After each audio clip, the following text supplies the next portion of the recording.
देते हैं, यूक्रेन में फंसे भारतीय छात्र छात्राओं के सामने गहराया संकट। यूक्रेन में फंसे भारतीय छात्र छात्राओं के सामने गहराया संकट।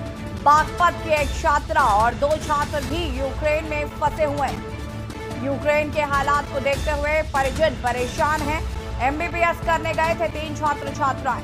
यूक्रेन में नेट डिस्टर्ब होने से और बढ़ी परेशानियां। अनुष्का ढाका ने पिता को फोन पर बताए यूक्रेन के हालात। उसने कहा यूक्रेन के हालात नहीं हैं अच्छे, चारों तरफ घूम रही है रूस की सेना। यूक्रेन में फंसे भारतीय छात्र छात्राओं के सामने गहराया संकट।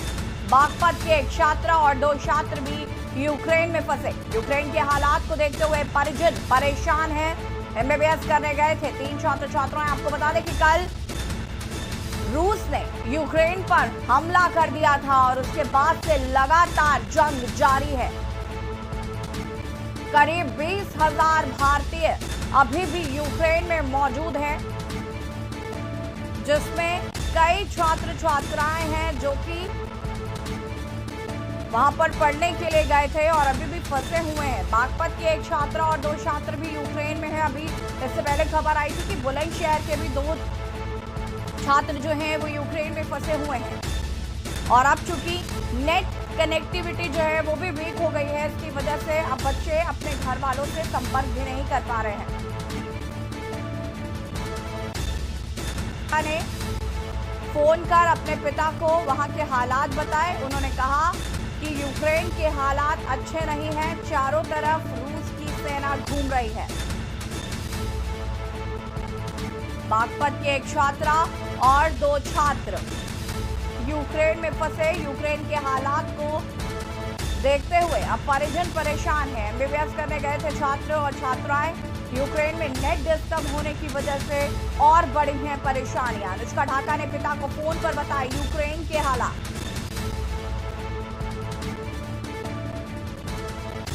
और इसी खबर पर ज्यादा जानकारी के लिए हमारे संवाददाता कुलदीप पंडित फोन लाइन पर जुड़ चुके हैं। कुलदीप, क्या कुछ जानकारी है? बागपत की 2 छात्र छात्राएं जो हैं वहां पर फंसे हुए हैं।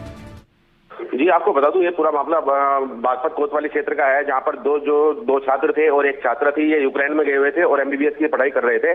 तो वहीं पे जो रूस और यूक्रेन का जो युद्ध चल रहा है, उसी युद्ध के अंदर ये फंस गए हैं। और अभी जो इनके परिजन हैं वो काफी चिंतित है, काफी परेशान है। हालांकि व्हाट्सएप पे वो बात कर रहे हैं, माँ के हालात की जानकारी ले रहे हैं। तो लेकिन कहीं ना कहीं साफ तौर पर दिखाई दे रहा है कि जो वहाँ पर जो युद्ध होने वाला है उसमें भारतीय जो युवा हैं वो काफी मात्रा में वहाँ पर फंसे हुए हैं। लेकिन वो किस तरह से निकल पाएंगे? हालांकि वहाँ पर जो है जो दूतावास है, भारतीय दूतावास, उन्होंने 1 हफ्ते का सामान वहाँ पर डाल दिया है। खाद्य सामग्री वहाँ पर उपलब्ध करा दी गई है और उन्होंने जो है अब वहाँ से निकलने का प्रयास कर रहे हैं। लेकिन कहीं ना कहीं साफ तौर पर दिखाई दे रहा है कि वो जिस तरह से वो फंसे हुए हैं और जो उनके परिजन चिंतित है, ये बहुत गंभीर एक विषय बन गया है। जी, परिजनों का क्या कुछ कहना है कुलदीप? आपने वहाँ उनके परिजनों से बातचीत करने की कोशिश की?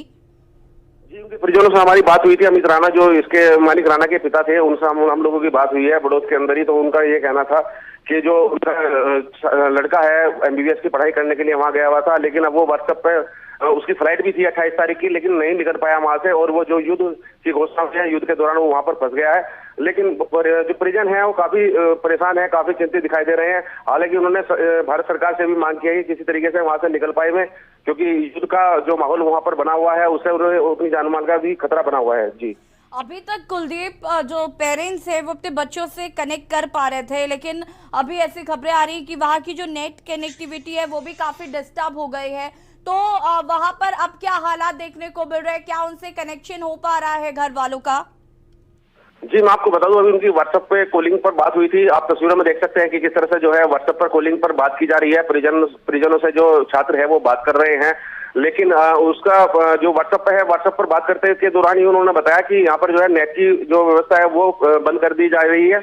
और कहीं ना कहीं जब बंद करने की घोषणा हुई तो उसके बाद परिजन और काफी ज्यादा चिंतित हो रहे हैं और काफी परेशान दिखाई दे रहे हैं। जी जी कुलदीप, बहुत बहुत शुक्रिया आपका तमाम जानकारी के लिए।